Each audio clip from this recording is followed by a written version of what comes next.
This is TWiT. I wanted to touch quickly upon something you mentioned a little earlier. You said you worked on something called Mastered for iTunes. Mm-hmm. And the first, I think the first album that was released, quote unquote, mastered for iTunes was Colbie Caillat.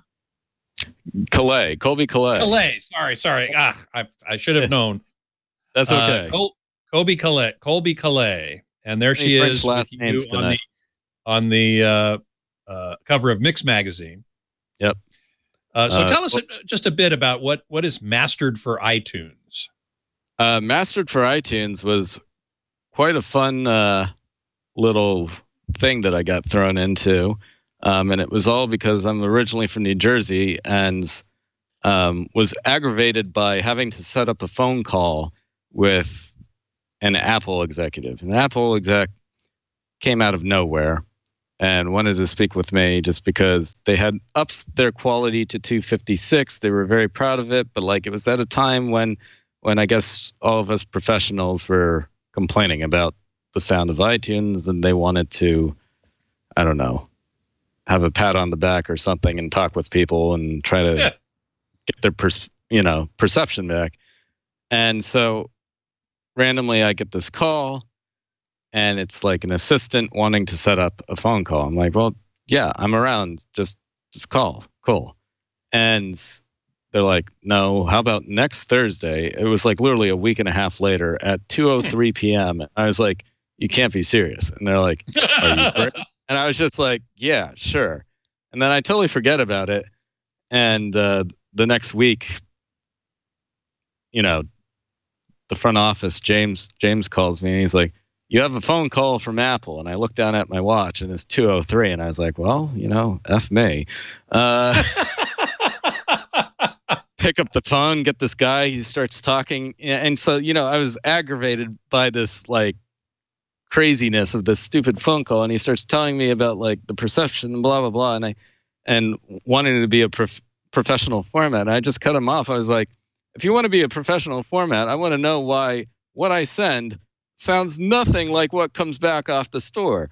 Where's everything getting messed up? And why are we working with CD masters? And I just laid into him everything that was just so obviously wrong about the distribution system, which the main problem was we were still in the age of the CDs. So the only thing we were delivering to the labels were DDPs or PMCDs, which are literally burned CDRs of the album. Like it was meant everything.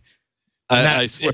They duplicated, they produced CDs copying that thing. Exactly. And I swear, I mean, there must have been interns at labels putting in CDs and uploading to iTunes. And that's what the catalog was being made out of. I was like, this is ludicrous. First of all, it should only be files. That takes away all this problem of conversion and whatnot. And then, aside from that, even if you're making an encode, like a lossy format, it doesn't mean that you start with the crappiest sounding, format that you can. Like you can at least increase the bit depth and you're going to have more resolution for your encoder to work from. And so he agreed and was very strange on the phone. And he's like, okay, I'll have that for you tomorrow. And then the next day I get a call from the chief of Core Audio. And in my email is a white paper marked confidential. And it's literally everything that I asked for. Huh. And we start talking. The next day? The next day. And we start talking and I start looking in the paper and we start geeking out because he realizes that I'm the only music engineer he's ever spoken to who actually understands like DSP. And we start talking and everything. And I was like, wait, who the hell was I talking to yesterday to have you calling me and to have a white paper already? And he's like, oh, he reports to Steve Jobs. I'm like, right. Got it. So that's kind of the story of how this came about. And Colbie's record was the first since we happened to be working on it at the time. And we went from there, and it at the time, actually, it took a few months before they even coined the phrase mastered for iTunes. And I don't know if it still exists on iTunes. I would assume it does. But if you go to, it was her album, All of You. If you go to the actual album on iTunes, in the description, it's some like lame attempt of explaining that we did something different, like, and something specifically engineered for the sound of iTunes, or something along those lines. Yeah, really funny. yeah. But really, all it was starting from a higher resolution master to encode it into MP3 or AAC or whatever. Exactly, and the main thing that I'm proud of with that isn't necessarily what's on the iTunes store and what everyone's downloading. The thing I'm proud of is overnight doing this changed the distribution model of the entire record industry.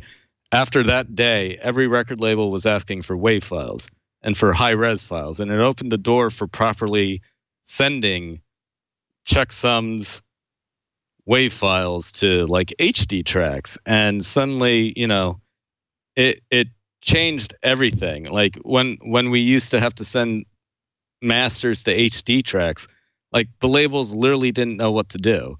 And after this, like the infrastructure now was there, and people actually got off their ass and did something about the fact that this is really the master format now. So that was the cool thing about Mastered for iTunes, that happened very quickly, and of course on the consumer end you would never see.